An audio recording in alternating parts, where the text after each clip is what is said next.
Entonces, Éxodo capítulo 17, este capítulo nos habla sobre la provisión y la protección de Dios para con su pueblo Israel, a pesar de, ¿no? ¿A pesar de qué? De que el pueblo va a seguir reaccionando como lo había hecho en el pasado, ¿no? Que en medio de la crisis, en medio del problema, va a murmurar, va a tener un altercado, un reclamo hacia el representante o al líder que levantó Dios llamado Moisés. Y nuevamente vamos a ver este pueblo en medio de su problema, olvidando el favor de Dios o los milagros de Dios o el poder de Dios, la presencia de Dios que los acompañaba en una columna de nube o de fuego en las noches. Todo eso olvidan en el momento de la crisis. Y eso se parece mucho a muchos de nosotros, ¿no? Que en algún momento de nuestra vida podamos pasar momentos difíciles y a veces nuestra primera reacción es como los discípulos en la barca: despierta, maestro, ¿no ves que nos hundimos? ¿No? Algo así. Y con eso lo que estamos diciendo, pareciera que no estás aquí. ¿Y qué es lo que hace el Señor? Nos muestra que Él siempre ha estado ahí, ¿sí? Y que muchas veces las pruebas, así tú digas, estoy haciendo las cosas bien, justamente por eso son pruebas, ¿sí? Las pruebas están para justamente para mostrar de qué estamos hechos, cuál es nuestra fe, si nuestra fe está fundamentada en la palabra o de pronto es puro emocionalismo, ¿no? O es de momento nada más esa adoración o esa búsqueda que decimos tener en Dios, ¿no? Entonces se repite la historia, mis hermanos. Miren, vamos a leer verso 1 al 4, dice así: toda la congregación de los hijos de Israel partió del desierto de Sim por sus jornadas, conforme al mandamiento de Jehová, y acamparon en Refidim, y no había agua para que el pueblo bebiese. Hasta ahí. Te das cuenta que de pronto dice que toda la congregación de los hijos de Israel partió del desierto de Sim por sus jornadas conforme al mandamiento de Jehová. ¿Cómo podemos identificar que algo que está sucediendo es una prueba? ¿Por qué? Porque el pueblo estaba siendo guiado por Dios y ellos lo que estaban haciendo es obedecer a Dios. O sea, no es que de pronto el pueblo se desvió por un camino donde Jehová no les dijo que vayan y les pasó lo que les pasó. Si hubiera sido eso el caso, sería una consecuencia de su desobediencia. Pero en este caso vemos de que están tomando el camino conforme al mandamiento de Dios, conforme al mandamiento de Jehová. Y van a acampar en un lugar y no había agua para beber. Entonces, aún en la obediencia, aún cuando estamos haciendo las cosas bien, aún en nuestra búsqueda de Dios, aún cuando queremos servir a Dios, ¿pueden presentarse dificultades? Déjame decirte que sí. ¿Dios puede permitir pruebas? Claro que sí. A eso es lo que el Señor Jesús lo llamaba: en el mundo tendréis aflicción. No prometió de que, mira, si tú haces tal, tal, tal, o sea, esta es la clave, no vas a tener aflicción. En ningún momento dio ese tipo de promesa. Dijo que ya no somos de este mundo, pero estamos en este mundo. Y en este mundo va a haber aflicciones, pero, dice, confiad que yo he vencido. Pero que finalmente, a pesar de la aflicción, nuestra confianza tiene que estar en Él. Al igual que la del pueblo, debería de estar en Dios, ¿no? Si ellos están siendo guiados por Dios, si ellos han visto el poder de Dios, cómo es que Dios los ha sacado de Egipto, cómo es que Dios los ha hecho cruzar el Mar Rojo, cómo es que Dios ha endulzado las aguas eh, hace unos meses atrás, cómo es que hace unos días atrás Dios ha permitido que de pronto caiga maná del cielo, este pan del cielo. Entonces, evidencias más que suficientes tenían para ellos seguir confiando a Dios a pesar de que había sed nuevamente. Porque también el problema es real, dice, y no había agua para que el pueblo bebiese. El problema era real, la situación que están pasando es real, no es que se están inventando una situación, no es que de pronto no están viendo, no están abriendo bien sus ojos, el problema es real, pero la reacción no es la más correcta. Mira lo que dice el verso 2: y altercó el pueblo con Moisés y dijeron, danos agua para beber. Y heladita, todavía le dijeron, no dice heladita, disculpen. Y Moisés les dijo, ¿por qué altercáis conmigo? ¿Por qué tentáis a Jehová? Y nuevamente vemos la misma, como dice, ¿no? El mismo libreto, ¿no? Viene la prueba, nuevamente altercando contra el líder, contra el responsable, con el que ellos podían ver, bueno, contra Moisés.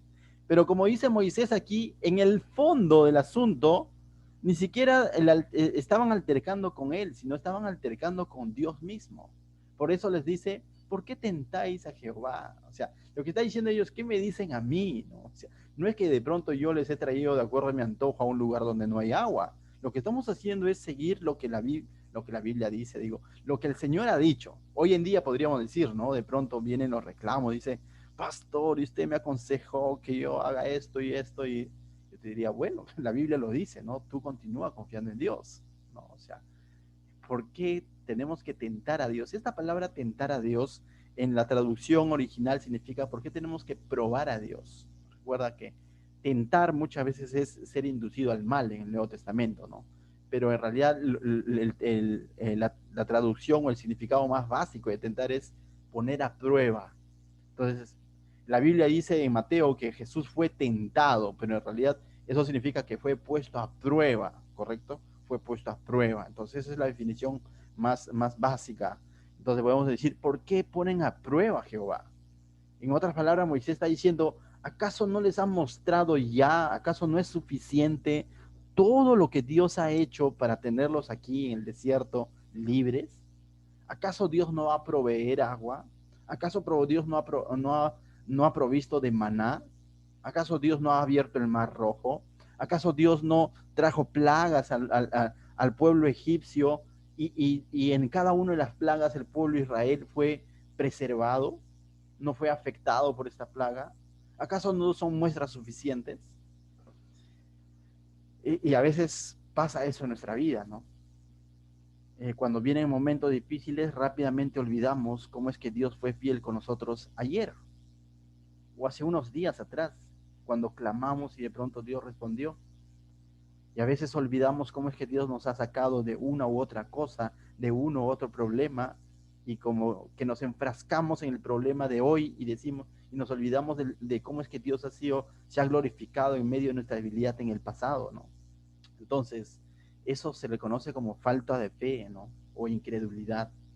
Entonces, el pueblo aquí está actuando con incredulidad, ¿no? Entonces, verso 3 dice, así que el pueblo tuvo allí sed, dice, y murmuró contra Moisés y dijo, mira, el pueblo sigue, aparte de haber altercado, estaban murmurando, ¿no? Murmurar es hablar mal, ¿no? Hablaron mal de Moisés. ¿Qué le habían dicho, no? O sea, ya sabemos que Moisés era tardo para hablar, ¿no? Por ahí incluso quizás le pusieron apodos, no sé. Esa es broma, ¿no? Pero ¿qué le habrán dicho, no? A Moisés. Mira, una de las cosas que la Biblia dice que le dijeron es la siguiente. Dice, y dijo, ¿por qué nos hiciste subir de Egipto? Dice, ¿por qué nos hiciste subir de Egipto? Dice, ¿no? ¿Por qué nos hiciste subir de Egipto para matarnos de sed a nosotros y a nuestros hijos y a nuestros ganados? Dice, ¿no? O sea, ellos están concluyendo algo, están diciendo que nos has hecho de subir de Egipto para matarnos de sed a nosotros, a nuestros hijos, a nuestros ganados. ¿Es algo cierto? ¿O realmente eso era así? Definitivamente no era así, ¿no? O sea, Dios en ningún momento dijo, los voy a sacar de Egipto de la esclavitud para que mueran de sed. Definitivamente ese no era el propósito de Dios. Pero la incredulidad, la inmadurez los lleva a pensar incluso en determinar un final trágico, ¿no? Entonces, ese es típico en el creyente inmaduro, en el creyente emocionalista, en el creyente que de pronto incluso va a tergiversar los planes de Dios porque se está poniendo su mirada en las circunstancias y no en Dios, ¿no? Entonces ellos están concluyendo que van a morir de sed ellos, sus hijos y sus ganados, ¿no? ¿Qué hace Moisés? Y ese es el ejemplo que debemos de seguir. Tal como lo ha venido haciéndolo en cada uno de estos altercados que tenían, ¿qué hace Moisés? Dice, entonces clamó Moisés a Jehová. Más allá de Moisés de decir, de ponerse a discutir con ellos, de querer convencerlos a ellos, más allá de decir, ¿cómo los convenzo a estos cabezas de choclitos, por así decirlo? Más allá de hacer esos esfuerzos humanos que quizás nosotros lo haríamos, ¿no? O sea, y a mí me habla bastante esto como pastor también, ¿no? Más allá de defenderse Moisés, ¿qué es lo que hace? Es interesante, dice, clamó a Jehová. Eso es algo que debemos de imitar de Moisés. Cuando vienen las quejas, vienen el momento, incluso quizás lleguen a hablar mal de ti por un consejo bíblico que diste, no sé, o porque de pronto obraste bien, pero aún así la persona no reconoce y de pronto tú sí, lo que tienes que hacer no es agarrarte de boca a boca con la persona, ¿no? O sea, no es luchar en tus fuerzas, sino es acudir a aquel quien te dio la orden, a aquel quien te llamó. ¿Quién había llamado a Moisés? ¿El pueblo lo eligió? ¿Hubo elecciones 2021? No, no. O sea, Moisés en ningún momento candidateó para que él esté en ese lugar. El que había llamado a Moisés era Dios. Por tanto, en medio de esta situación, ¿a quién tenía que acudir? Él es a Dios, y eso es lo que está haciendo, ¿no? Entonces dice, clamó Moisés a Jehová. Y por otro lado, revela el corazón de Moisés, ese corazón pendiente de Dios, ¿no? Y no ese corazón quejoso como lo que era la del pueblo, ¿no? ¿Cuánta razón dice Pedro, ¿no? En su carta, en su primera carta, capítulo 2, dice, él dice claramente que nosotros hemos sido llamados, mira, dice 21, dice, pues para esto fuisteis llamados, porque también Cristo padeció por nosotros, dejándonos ejemplo para que sigáis sus pisadas. Pedro dice que nosotros hemos sido llamados para seguir el ejemplo de Cristo, para seguir sus pisadas de Cristo. ¿Y cuáles eran las pisadas de Cristo? Dice el verso 22, el cual no hizo pecado ni se halló engaño en su boca, quien cuando le maldecían no respondía con maldición, cuando padecía no amenazaba, sino encomendada a la causa al que juzga justamente. Esas pisadas son las que debemos de seguir, mis hermanos. Ejemplo tenemos en Cristo, ejemplo tenemos en Moisés. ¿Cuál es la reacción de Cristo? ¿Cuál es la reacción de Moisés? Dejar la causa, ¿no? Dejar la murmuración, dejar la ofensa, ¿en quién? En Dios. Porque dice, Él es el que juzga justamente. Entonces, mis hermanos, si en algún momento quizás algún reclamo te parece injusto, o tú por algo correcto que crees haber hecho, haber aconsejado con la Biblia, y de pronto vienen reclamos, no te agarres boca a boca con la persona a quien tú aconsejaste o guiaste al Señor, sino clama a Dios, deja la causa al Señor.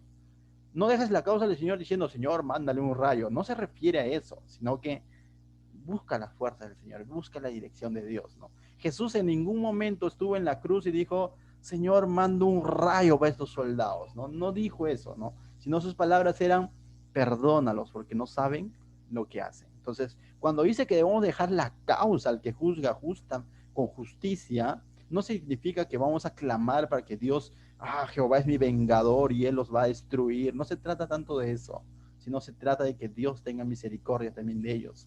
Porque cuando Moisés clama en el verso 4, clama para que Dios bendiga a este pueblo. No clama diciendo, Dios ya desaparécelos y a mí nada más hazme entrar a la tierra prometida. No dice eso. Mira el verso 4 dice, entonces clamó Moisés a Jehová diciendo, ¿qué haré con este pueblo? De aquí a un poco me apedrearán. Ciertamente Moisés estaba de alguna otra manera para decir eso. Moisés, no me imagino a Moisés conociendo a Dios, no me imagino a Moisés exagerando, ¿no? Como quizás nosotros muchas veces exageramos, ¿no? O sea, no está diciendo eso. Lo que Moisés está diciendo, recordemos, se lo está diciendo a Dios y Dios fácilmente le va a decir, oye, ¿en qué momento te han querido apedrear? Si Moisés está diciendo por un poco me apedrean o me van a apedrear, es porque ciertamente el pueblo estaba enfurecido, estaba quejoso, estaba reclamando, estaba altercando, estaba murmurando contra Moisés. Y fueron contra él y le dijeron, nos has traído aquí para morir nosotros, nuestros hijos, nuestro ganado, mi mascota, mi cachorro y todo lo demás, ¿no? O sea, te imaginas si de pronto, y de pronto a lo mejor estaban con una roca en la mano, ¿no? O una piedra en la mano, porque Moisés está diciendo, por un poco me van a apedrear y se lo está diciendo a Dios. Entonces no podríamos decir Moisés está exagerando, no, era algo real. O sea, pero Moisés está clamando a quién? A Dios. Muchas veces cuando vienen los reclamos, no necesariamente van a ser dichos en un tono correcto, ¿no? sino va a ser un tono muchas veces ofensivo. Pero aún así Moisés lo que hizo fue clamar a Dios. No cogió su piedra y se quiso defender él de piedrazo a piedrazo. No hizo eso, sino él clamó a Jehová. Y mira lo que responde Dios. Y esto es una de las cosas que siempre me van a impactar. Yo quizás como ser humano, tú y yo reaccionaríamos, ¿no? Diciendo ya, quieren agua, tienen sed, bueno, le mando vinagre, ¿no? Pero eso somos nosotros, que somos seres humanos, ¿no? Muchas veces rencorosos. Dios no hizo eso, ¿no? Mira lo que hace Dios. Y Jehová dijo a Moisés, ahorita mando un rayo, no dijo eso. Y Jehová dijo a Moisés, pasa delante del pueblo y toma contigo de los ancianos de Israel y toma también en tu mano tu vara con el que golpearás el río. Y ve, he aquí que yo estaré delante de ti, allí sobre la peña de Oreb, y golpearás la peña y saldrá de ella aguas. Dice, y beberá el pueblo. Y Moisés lo hizo así en presencia de los ancianos de Israel. Esto ya parece similar, ¿no? ¿Te acuerdas que el capítulo 15, donde de pronto no había agua al tercer día, y de pronto llegaron a un estanque, un lugar llamado Mará, si no me equivoco, o Mara, donde no había también agua, o no, encontraron agua, pero era un agua que definitivamente no se podía beber, era un agua amarga, y de pronto dice que Moisés también tiró un madero sobre el agua y el agua se endulzó, de pronto el agua ahora se podía beber. Ahora nuevamente se repite la historia, pero ahora ni siquiera hay agua amarga. Ahora como que pareciera un reto un poco más difícil, ¿no? Como diciendo, ¿de dónde vas a sacar agua? Porque ni siquiera hay agua amarga para convertirla en agua dulce, ¿no? Pero ahora tienen una roca. Ahora lo que Dios le está diciendo a Moisés, que Él está ahí. Mira, le dice el verso 6. He aquí que yo estaré delante de ti, allí sobre la peña de Oreb, y golpearás la peña, y saldrá de ella aguas, y beberá el pueblo. O sea, ¿tú te imaginas esto? Esto requiere fe, ¿no? O sea, requiere fe de parte de Moisés, definitivamente, porque estás con un pueblo enfurecido, que por un poco te van a apedrear, que te están reclamando, diciendo que lo has llevado para que mueran de sed ellos, sus hijos y su ganado y su cachorro. Y encima vas a ir a golpear una roca, algo que nunca había sucedido, simplemente por fe y obediencia, porque Dios te lo está diciendo que hagas. Ahora, como ser humano, a Moisés se le pudo haber pasado por la cabeza, y si no sale agua, uy, no, ¿qué corre? No, o sea, ¿qué es lo que sucedería? Pero él está creyendo al pie de la letra lo que Dios le está diciendo. Dice, y Moisés lo hizo así en presencia de los ancianos de Israel. Y vemos que Dios responde nuevamente en esta parte, no recrimina al pueblo, sino que Dios, aunque se indignó, y lo vamos a ver en el Salmos más adelante, aunque se indignó, pero no recrimina al pueblo, sino lo que hace es el milagro. Su provisión no tanto está en que si el hombre es fiel o no es fiel. La provisión de Dios aquí se está dando porque Él es fiel a su palabra, Él es fiel a su promesa. Y está sustentando a este pueblo rebelde, pero así como los había llamado por gracia, y los había sacado por gracia a Egipto, no por méritos, también los está sustentando en su gracia. Porque si hubiese sido por méritos, los hubiese dejado muriéndose de sed. Lo mismo ocurre en la vida del creyente. Cuando el Señor nos llamó, cuando nosotros estábamos en el mundo, no era porque de pronto tú eras un buen agente, ¿no? O de pronto dijo, oh, Julio César habla bien, entonces lo voy a llamar para el ministerio. No fue así. O vamos a poner a alguien más de ejemplo, a ver, Alexander Pacheco, ¿no? Él podría predicar a los jóvenes, a ver qué tal si lo llamo. No fue así. Nos llamó en gracia, y eso en misericordia. De lo vil y menospreciado nos llamó. Y ahora que estamos en el cristianismo, ahora que hemos creído en su palabra, también nos está sustentando en gracia. Lógicamente, si hay desobediencia, incredulidad, va a haber consecuencias, definitivamente. Pero ¿sabes qué? La palabra de Dios dice que Él nos va a sustentar. En lo esencial, nuestra permanencia en el cristianismo, en nuestra relación con Dios, está sustentado en su gracia y su misericordia. Lógicamente, como digo, hay consecuencias en nuestra desobediencia, hay consecuencias, tal y cual como el hijo pródigo. El hijo pródigo pidió su herencia, dijo, me voy, ¿no? Y el padre, que es caballero, le dio su herencia y se fue, y el hijo lo desperdició. Y la Biblia dice que el hijo en ningún momento dijo, ¿sabe qué? Dice que volvió en sí, ¿no es cierto? Él volvió en sí. Hoy en día el creyente, cuando llevamos esta parábola de aplicación para el creyente, no hay ningún creyente que así de noche a la mañana vuelva en sí, sino es por la gracia y obra de su Santo Espíritu, quien nos guía a toda verdad, que nos redarguye de sus pecados. Y esa es la función del Espíritu Santo, que se contrista cuando el verdadero creyente de pronto se ha desviado de los caminos del Señor. Hay algo que no lo deja seguir pecando como antes lo hacía cuando no tenía este Santo Espíritu, como antes lo hacía cuando no conocía la palabra de Dios, como antes lo hacía cuando no había entendido la gracia. Pecaba y a lo malo lo llamaba bueno y a lo bueno lo llamaba malo.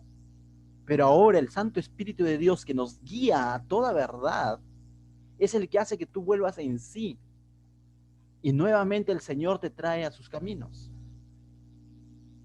Y eso ha ocurrido contigo y conmigo. Y estamos aquí porque su Santo Espíritu de Dios no nos ha abandonado.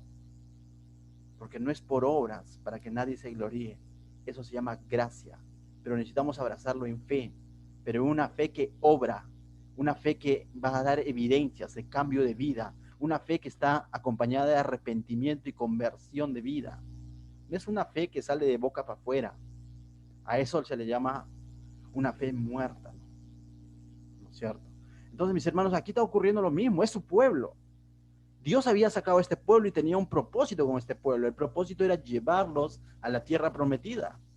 Pero ahora este pueblo de pronto está renegando y tú dices, ¿por qué Dios no lo descarta? No, manda un rayo y llama a otro pueblo, pues no, que llame a los amalecitas. No, es que Dios había llamado en gracia a Abraham. Recordamos Génesis capítulo 12, cuando Dios llamó a Abraham, lo hizo porque Dios halló gracia, no porque Abraham era de pronto el mejor, ¿no? No, no fue así. Dios sustentó a Isaac, a Jacob, a todos en su gracia, a mismo José. ¿No? Entonces, lo mismo está haciendo con este pueblo. Por más rebelde que es, Dios está proveyendo de agua y se va a cumplir el milagro. Este milagro que está ocurriendo tiene un propósito, tanto así que Pablo en su carta a los Corintios vuelve a mencionar este pasaje que están viviendo ahorita, de golpear la roca y salió el agua y el pueblo pudo beber. Mira lo que dice Pablo en 1 Corintios capítulo 10, verso 4, dice. Pablo escribe, hace referencia a esta parte del Éxodo, dice, y todos bebieron, dice, la misma bebida espiritual, porque bebían de la roca espiritual que los seguía, y la roca era Cristo. ¿Te das cuenta? Es algo interesante, ¿no? Lo vuelvo a leer. Tú dices, ¿qué, pastor? ¿Qué está diciendo? Pablo dice lo siguiente, haciendo referencia a este evento, dice, y todos bebieron la misma bebida espiritual, porque bebían de la roca espiritual que los seguía, y la roca era Cristo. Entonces, mis hermanos, hoy en el creyente, en ti y en mí, la roca de donde debemos de beber es Cristo. Y esa roca siempre va a estar ahí para saciar la sed, la pobreza espiritual que tiene el ser humano. Algo que no lo va a hacer la psicología, no va a hacer la religión, no va a hacer ningún tipo de ideología. Solo Cristo puede saciar esa sed, esa necesidad del ser humano. Y vemos aquí, tal como está ocurriendo en el Éxodo, esta roca fue puesta ahí y dice Dios que yo estaré sobre la roca, les dice, no porque el pueblo merecía algo, sino porque Dios estaba siendo fiel con su palabra, con su promesa de sustentarlos, de sostenerlos. Y lo mismo ha hecho con Cristo. Más adelante Cristo va a hacer referencia justamente que él dijo, ¿no? El que de mí bebe no volverá a tener sed jamás. Entonces, esta roca viene a ser un tipo, algunos teólogos lo llaman como una sombra de Jesucristo hoy en día para el cristianismo, ¿no? Lo que Cristo iba a hacer por el creyente o por el mundo, ¿no? Quien es nuestro sustento. Por eso decimos que Cristo no solamente es nuestro Salvador, Cristo es nuestro Señor, Cristo es nuestro Maestro, nuestro Pastor, nuestro guía, el que nos alimenta. Ese es Cristo. No es un salvavidas nada más.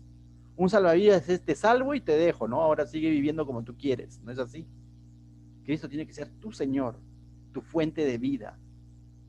Por eso que el libro de Hebreos dice que nuestra mirada tiene que estar puestas en el Señor Jesucristo, el autor y consumador de la fe. En Él comenzó y Él va a hacer que esto concluya. Si sacas a Cristo de la ecuación y dices, bueno, solamente Cristo creo el día que levanté la mano, hice mi oración de fe y después, bueno, ya creí, ya fue. No, o sea, solamente estás creyendo en Cristo como tu salvavidas, pero no como tu Salvador y tu Señor, ¿no? Entonces, mis hermanos, aquí vemos reflejado la gracia y la misericordia de Dios para con su pueblo, pero también vemos su fidelidad y cómo es que Dios es fiel a su promesa. El Salmo 78, la semana pasada lo leímos, dice, hace referencia poética a este evento. Salmo 78, versos 17 en adelante, dice, pero aún volvieron a pecar contra él, rebelándose contra el Altísimo en el desierto. Que el salmista está haciendo una referencia miles de años después a este evento sobre lo que ha sucedido en el Éxodo. Mira lo que dice. Pues tentaron a Dios en su corazón pidiendo comida a su gusto y hablaron contra Dios diciendo, ¿podrá poner mesa en el desierto? He aquí, ha herido la peña y brotaron aguas y torrentes inundaron la tierra. ¿Podrá dar también pan? ¿Dispondrá carne para su pueblo? Por tanto oyó Jehová y se indignó. Ciertamente esto no agradó a Dios. Pero mira, se encendió el fuego contra Jacob, es decir, contra Israel, ¿no? Y su furor subió también contra Israel, por cuanto no había creído a Dios, ni habían confiado en su salvación, es decir, no estaban valorando lo que Dios había hecho para rescatarlos de Egipto. Dice 23, sin embargo, este sin embargo me encanta y me trae paz y me trae esperanza. Sin embargo, mandó a las nubes de arriba y abrió las puertas de los cielos e hizo llover sobre ellos maná para que comiesen y les dio trigo y de los cielos. Pan de nobles comió el hombre y les envió comida hasta saciarles. Eso es gracia, eso es misericordia. Lógicamente, todavía no hemos terminado de estudiar el libro de Éxodo. Más adelante vamos a ver cómo es que Dios finalmente, ante tanta misericordia para con su pueblo, antes de que ingresen a la tierra prometida, vamos a ver un filtro. Se va a mostrar los que realmente habían creído y los que estaban de yapa, ¿no? Tal como también ocurre hoy en día con la iglesia, el trigo y la cizaña. Por los frutos los conoceréis, ¿no?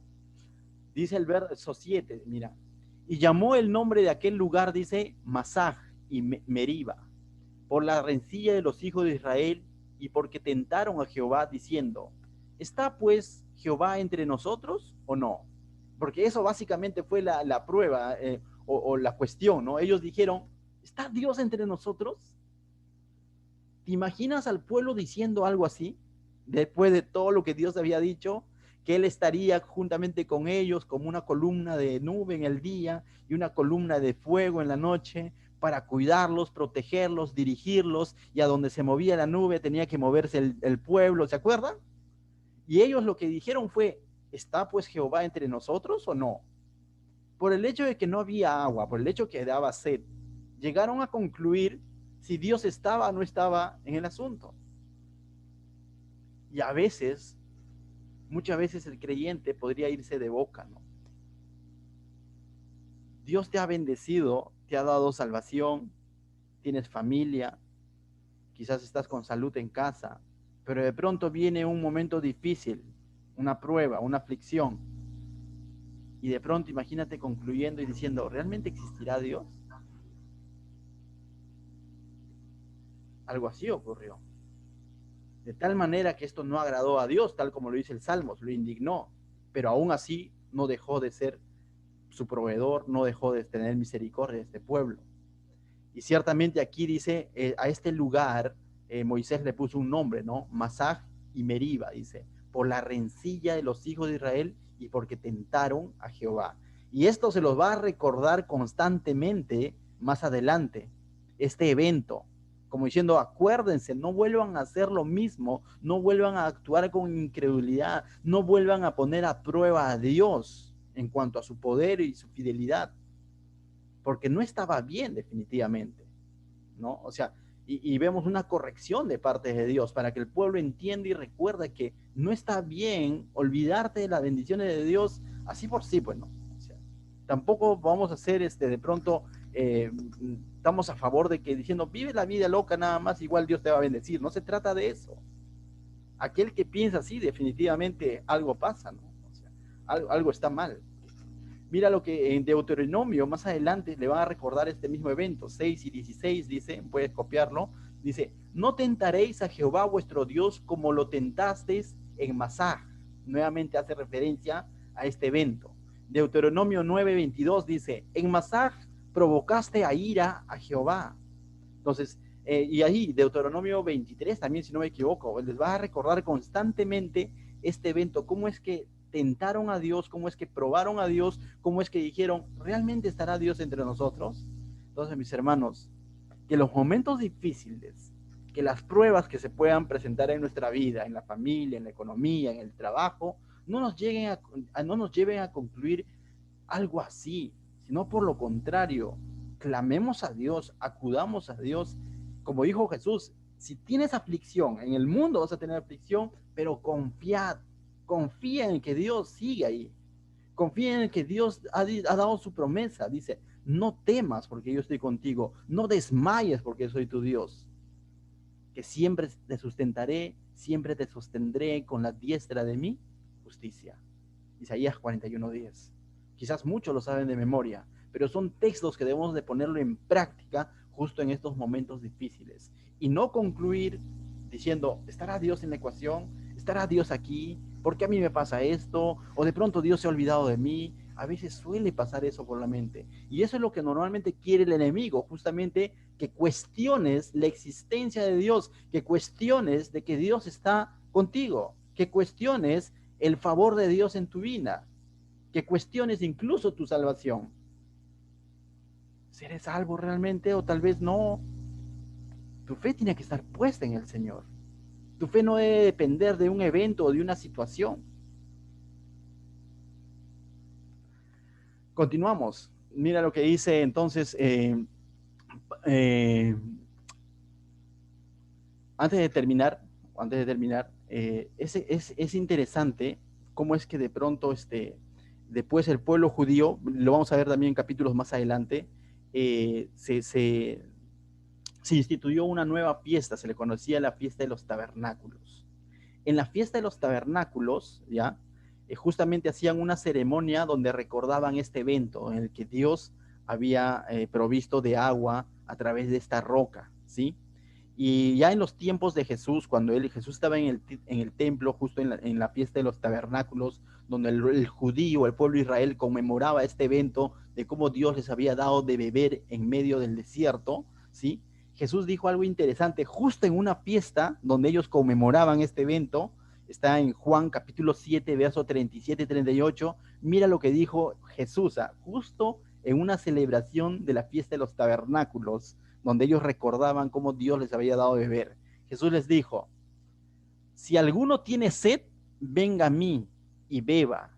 El que cree en mí, como dice la Escritura, de su interior correrán ríos de agua viva. ¿Te imaginas? Corintio nos acaba de decir que la roca era Cristo. Ahora Jesús en Juan 7 está diciendo que si tú bebes del agua que Él te dará de beber, dice, de tu interior, como dice la Escritura, de su interior correrán ríos de agua viva. Y en el verso 39, mira lo que dice. Esto dijo del Espíritu que habían de recibir los que creyesen en Él, pues aún no había venido el Espíritu Santo, porque Jesús no había sido aún glorificado. Entonces Jesús estaba hablando de esta agua viva que corre de lo profundo, del interior del ser humano cuando cree en Jesucristo. Jesús estaba hablando del Espíritu Santo que iba a morar en el creyente. Es el Santo Espíritu de Dios el que justamente va a saciar esa sed del ser humano. Pero necesitamos ser guiados por su Santo Espíritu. Necesitamos ser consolados por su Santo Espíritu. Necesitamos ser redarguidos por su Santo Espíritu. Pero ¿sabes qué? Las cartas de Pablo también dice que a este Espíritu Santo lo podemos contristar con nuestros actos de incredulidad, con nuestros actos de pecado. El Santo Espíritu viene a ser la garantía de salvación, viene a ser las arras de tu conversión. Ese es el Espíritu Santo que está morando en ti. Pablo claramente dijo que somos templos del Espíritu Santo. Ese Santo Espíritu ha venido a morar en ti si has creído realmente en Cristo. Y ese Santo Espíritu es el que incluso intercede por ti. Pero necesita ser guiado por su Santo Espíritu. ¿Y cómo soy guiado por su Santo Espíritu? El libro de Efesios, capítulo 6, dice que la espada del Espíritu es la palabra de Dios. El Espíritu Santo y la palabra de Dios trabajan de la mano. Jamás pienses, dice, oh, el Espíritu Santo me va a guiar, ya no necesito abrir mi Biblia. No, al contrario, ese Santo Espíritu te va a ayudar a entender lo que dice la palabra de Dios. Ese Santo Espíritu te va a llevar a escudriñar la Escritura. Y ante cada situación difícil, acude a la palabra, acude a su Santo Espíritu. Él ha venido para que sea tu paracleto, tu ayudador, el que va al lado tuyo en tu caminar cristiano. Y ha prometido quedarse en ti. Y eso es seguridad de salvación. ¿Lo tienes? La pregunta, ¿lo crees? O de pronto tú dices, oh, el Espíritu Santo viene, me visita, se va, viene, me visita, se va. No. Por algo Jesús dijo, si alguno tiene sed, venga a mí y beba. El que cree en mí, como dice la Escritura, de su interior correrán ríos de agua viva. En otro pasaje, cuando habló con la samaritana, le dijo, el que bebe del agua que yo daré de beber no volverá a tener sed jamás. Y ahora en el verso 39 de Juan está diciendo que ese agua viva viene a ser su Santo Espíritu de Dios. Entonces, mis hermanos, qué grandioso es que como cristianos tengamos esa promesa del Señor, de su Santo Espíritu. Necesitamos depender constantemente de Él. Por algo la Biblia dice, busca el reino de Dios y su justicia y todo lo demás será añadidura. Y los momentos difíciles que vengan, recurre al Santo Espíritu, recurre a su palabra. Y esa palabra es la que te da fe, como dice, ¿no? La fe viene por el oír y el oír la palabra de Dios. Entonces, evitaremos caer en ese tipo de cuestionamientos. ¿Estará Dios? ¿Existirá Dios? El mundo puede creer así, el mundo puede pensar así. Pero recuerda, Jesús dijo, el que a mí viene no lo echo fuera. Y tú estás en sus manos. Y nada y nadie te arrebatará de sus manos. Pablo dijo que ni lo alto ni lo profundo, ni la abundancia ni la escasez, nada ni nadie te apartará del amor en Cristo Jesús, Señor nuestro. Pero necesitas tener la mirada en el autor y consumador de la fe. No titubees para nada en el momento de la prueba. Y no sé por qué te lo recuerdo y te lo recuerdo, porque si bien es cierto, quizás puedes estar pasando por momentos de prueba y esta palabra te va a ayudar a aferrarte a ella, a estas promesas eternas. O quizás tú dices, pero no estoy pasando por prueba, pero déjame decirte, puede llegar un momento en el que pase por pruebas. O quizás ya has pasado y hoy me das la razón y dices, ciertamente, solo Cristo me pudo sacar de esta situación difícil. Sea que hayas pasado por pruebas, sea que estés pasando por pruebas, o sea que vayas a pasar por pruebas, recuerda, la única salida es Cristo a través de su Santo Espíritu y su palabra. Acude a Él y no obedezcas esas voces de incredulidad que puedan venir y cuestionamientos en el que se te diga, ¿estará Dios ahí? O Dios de pronto se ha olvidado, está por el África, está en otros países, quizás no. Ahí vemos la omnisciencia, la omnipresencia de Dios morando a través de su Santo Espíritu en el creyente. Amén. Y rápidamente vamos a dar lectura a un evento fenomenal que también se ve, vamos a ver la protección de Dios para con su pueblo. Mira lo que dice Éxodo capítulo 17, verso 8 en adelante, dice, entonces vino, después de toda esta provisión que Dios les ha vuelto a mostrar, todo este milagro que ha ocurrido, este milagro con propósito que estaba hablando de lo que Cristo iba a hacer también incluso con el creyente más adelante, y ya lo hemos explicado. Mira lo que dice el verso 8, viene una guerra, la primera guerra o batalla que se va a dar del pueblo de Israel con un pueblo pagano. Con Egipto no hubo batalla, Israel no hizo nada, ¿te acuerdas? Contra Egipto, ¿qué hizo Israel, el pueblo? No hizo nada. Todo lo hizo Dios. Pero ahora vamos a ver la primera batalla con un pueblo enemigo. Dice, entonces vino Amalek, ¿ya? Y peleó contra Israel en Refidim. Amalek era el gobernante de un pueblo llamado los amalecitas, ¿correcto? Dice, y dijo Moisés a Josué, escogeos varones y sal a pelear contra Amalek. Mañana yo estaré sobre la cumbre del collado y la vara de Dios en mi mano. Y aquí vemos una estrategia humana, pero avalada y bendecida por Dios. Y aquí vamos a ver de pronto a Dios obrando, pero también al hombre obrando. Y eso nos va a hablar de que esto es algo interesante. Vemos un ejemplo como el esfuerzo humano, pero guiado por Dios, va a traer resultados de victoria, ¿no? Ciertamente ante Egipto Dios hizo todo, pero ante Amalek Dios va a dar esta sabiduría a Moisés para que hagan esta estrategia divina. Mira lo que dice. Y dijo Moisés a Josué, escoge a varones y sal a pelear contra Amalek. Mañana yo estaré sobre la cumbre del collado y la vara de Dios en mi mano. ¿Qué es lo que dijo básicamente Moisés? Yo me voy a ir a la parte más alta del collado, pero tú vas a pelear, le dijo a Moisés, a Josué. ¿Tú te imaginas? Yo sería Josué, le digo, ¿qué tal si invertimos los papeles, no? ¿Qué tal si yo me voy al collado y tú peleas? Pero aquí vemos una sujeción, este corazón de siervo de Josué, que más adelante va a terminar siendo uno de los líderes de Israel, ¿no? Va a ser una de las personas que justamente va a hacer ingresar al pueblo a la tierra prometida, ¿no? Aquí vemos una sumisión al liderazgo de Moisés, ¿no? Entonces, a partir de ahí vemos el nombre de Josué, ¿no? Hasta el momento hemos visto hasta el momento hemos visto a Moisés, a Aarón, incluso a María, ¿no? Pero Josué no habíamos escuchado, ¿no? Definitivamente los amalecitas eran un pueblo pagano y era un pueblo de guerra, ¿no? Entonces ahora llegó el momento de pelear. Verso 10 dice, e hizo Josué como le dijo Moisés, interesante, peleando contra Amalek, y Moisés y Aarón y Ur subieron a la cumbre del collado. Y aquí vemos un tercer nombre. Aarón ya lo conocemos, pero vemos a Ur. Algunos eh, comentaristas bíblicos dicen que Ur probablemente pudo haber sido el cuñado de Moisés, esposo de María, ¿no? Pero ese es un comentario bíblico, que no lo dice la Biblia, ¿no? Pero vemos a un hombre llamado Ur, ¿no? Que acompaña junto con Aarón a Moisés a este collado. Los tres suben a este monte, mientras Josué se queda con el ejército, con los hombres, o con los varones, peleando contra estos amalecitas, ¿no? Entonces dice verso 11, y sucedía que cuando alzaba Moisés su mano, Israel, o sea, el pueblo de Israel, prevalecía, mas cuando él bajaba su mano, prevalecía Amalek. ¿Te das cuenta? Que de pronto estaban en batalla, Moisés levantaba las manos y el pueblo de Israel comenzaba a ganar, ¿no?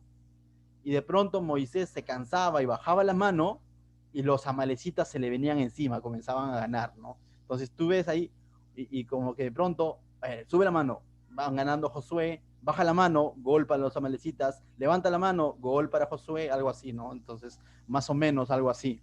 Verso 12 dice, y las manos de Moisés se cansaban, pero tú dices, este simbolismo o esta acción de levantar las manos significa mucho para el pueblo judío. El judío cuando levantaba las manos, las levantaba para orar como señal de dependencia de Dios. O sea, no es que de pronto era un truco de magia, no. O sea, el levantar las manos en oración era una señal de dependencia de Dios. Entonces, mientras Moisés daba señal con su oración y levantando las manos, que ellos estaban dependiendo, que su victoria final estaba confiada en Dios y no en las fuerzas ni en la habilidad de Josué. No se trata de Josué, no se trata de Moisés, no se trata de Aarón, no se trata de Ur, se trata a quién están clamando y en quién están confiando. Y eso es lo que está ocurriendo aquí. Y dice, y las manos de Moisés se cansaban, por lo que tomaron una piedra y la pusieron debajo de él, y se sentó sobre ella, y Aarón y Hur sostenían sus manos el uno de un lado y el otro del otro, y así hubo en sus manos firmeza hasta que se puso el sol. ¿Te das cuenta? La batalla duró, se puso el sol significa que hasta que atardeció, casi anocheció, ¿no? O sea, hasta que se estaba ocultando el sol. Definitivamente haz un ejercicio ahí en casa, a ver, levanta las manos cuánto duras, ¿no? Tuvieron que pusieron un asiento de piedra y al costado dice Aarón levantando una mano, Hur la otra mano y ahí orando, ¿no? Entonces vemos aquí también un ministerio interesante, el ministerio de la oración que nos habla de la dependencia de Dios, ¿no? Que su confianza estaba puesta en Dios. No le estaban haciendo barras a Josué, ¿no? En ningún momento dice eso, sino lo que ellos estaban haciendo orar a Dios. Qué importante es también en el ministerio, qué importante es en la familia que alguien más pueda estar orando por ti. A mí, la verdad, estoy muy agradecido con Dios cuando veo que de pronto hay ocasiones en las que en los que yo no puedo ingresar a la reunión de oración a través del Zoom que tenemos, pero sé que hay hermanos en que sí o sí van a estar ahí presentes orando. Y eso es bueno, mis hermanos. Esa es una manera de servir a Dios. El ser parte de un ministerio de oración es uno de los ministerios más importantes en una iglesia. O sea, aunque quizás nadie lo note, que tú puedas estar orando por los líderes, por las familias, quizás nadie lo ve, pero Dios lo está viendo. Tan importante como el ministerio de la enseñanza. Hechos 2:42 dice que perseveraban en qué? En la doctrina de los apóstoles, es decir, la enseñanza bíblica, en la oración, ahí está, en la comunión unos con otros y en el partimiento del pan. La oración es tan importante como la enseñanza bíblica. Cuán importante es tener esas reuniones de oración o tener hombres y mujeres de oración en una iglesia. ¿Estás orando por tu familia está orando por ti? Si aquí hay jóvenes, veo, ¿estás orando por tus padres cuando ves que ellos pasan momentos difíciles? ¿Estás orando por algún familiar cuando ves que ellos están en medio de una batalla, ya sea enfermedad, economía, lo que fuese? ¿Estás orando por ellos? Puedes hacer mucho, porque en tu oración tú estás hablando con Dios y estás mostrando tu dependencia de Dios. Y aquí vemos al líder, a Moisés, pues ya tenía 80 y pico de años, ¿no? 80 años mínimo, ¿no? Entonces, orando para que el pueblo pueda vencer. Pero por otro lado, también vemos a un Josué obediente, diligente, en la línea, en la brecha, exponiendo su vida, sirviendo y no diciendo ni reclamando, oye, ven, te hago cambio, bien, tú ya me cansé, no. Ya estaba ocultándose el sol y vemos a Josué seguía luchando. Qué importante es cuando cada uno cumple su función. Qué importante es cuando hay un orden en la congregación, en la familia, cuando cada quien cumple su parte. Pero nuestra dependencia final tiene que estar puesta en Dios. Dice, si Jehová no edificare la casa, en vano trabajan las que la edifican. Entonces, ambas partes, seamos diligentes, seamos responsables con nuestro ministerio, seamos responsables con nuestra familia, seamos responsables con lo que Dios nos ha llamado a hacer, pero que nuestra confianza final esté puesta en Dios. Él es el que da la victoria. No se trata de Josué, no se trata de Moisés, no se trata de Aarón, no se trata de Hur, no se trata del mismo pueblo de Israel, se trata de Dios. Y continúa, el verso 3 dice, y Josué deshizo a Amalek, dice.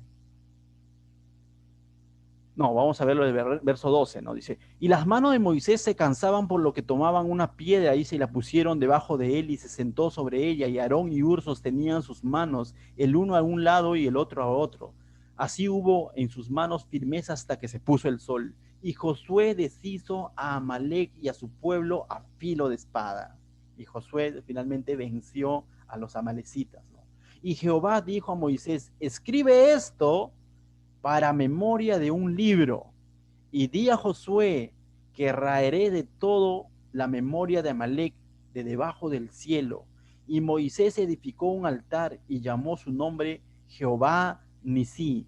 Y dijo, por cuanto la mano de Amalek se levantó contra el trono de Jehová, Jehová tendrá guerra contra Amalek de generación en generación. Y te recordaré este evento, mis hermanos, cada vez que estudiemos el libro de Reyes, el libro de Primera, Segunda de Samuel, cada una de las batallas en las que el pueblo de Israel va a seguir teniendo guerra o batalla contra este pueblo de Amalek. ¿Por qué? Porque aquí quedó establecida, porque Amalek fue uno de los primeros pueblos paganos que le hizo guerra al pueblo de Israel. Y viene de alguna manera, una maldición sobre ellos, porque más adelante incluso mismo Saúl va a vencerlos, pero Saúl ahí también va a cometer algunos errores, pero vamos a ver siempre una batalla entre el pueblo de Israel sobre los amalecitas, pero siempre vamos a ver venciendo a los pueblo de Israel, a los amalecitas, ¿no? Y eso es lo que se está dando.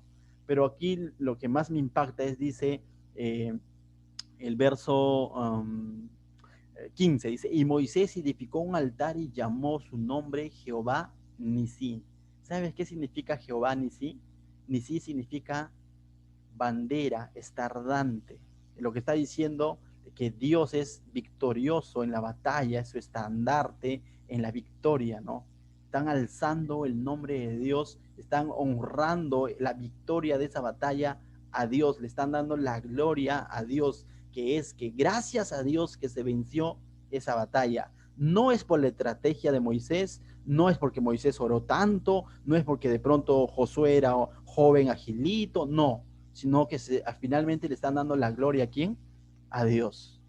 Y debemos de aprender también que cuando vencemos nuestras batallas, nuestras luchas, que finalmente el que se debe llevar la gloria tiene que ser Dios. Él es nuestro estandarte. Debe ser nuestra bandera durante y después de la batalla. No solo en la batalla, sino incluso después. La gloria tiene que ser para Él. ¿No te hace acordar un poco a lo que de pronto Pablo, volviendo de su viaje misionero, decía a la iglesia de Antioquía y luego a la iglesia de Jerusalén, que él narraba todo lo que Dios había hecho en esos lugares? En ningún momento vemos a Pablo diciendo, y yo hice esto para el Señor, y yo gané tantas almas, y prediqué a los de Listra y casi me matan. No lo vemos hablando de él. Vemos narrando y diciendo todo lo que Dios había hecho con ellos. ¿Dónde? En esas regiones de Galacia. Esa debe ser la actitud del creyente, finalmente darle la gloria a Dios en medio de las victorias después de haber pasado estos momentos de prueba. Entonces, mis hermanos, aunque Moisés golpeó la roca, pero solo Dios puede sacar agua, y esa agua del cual tú bebes y no volverás a tener sed jamás, y esa roca es Cristo. Aunque Josué ganó la batalla, aunque Moisés fue el que oró juntamente con Aarón y Ur, pero Dios es el que dio la victoria. Eso es lo que debemos recordar siempre, mis hermanos. Amén. Entonces, eso es lo que nos enseña este capítulo 17 del libro de Éxodo. Vamos a orar.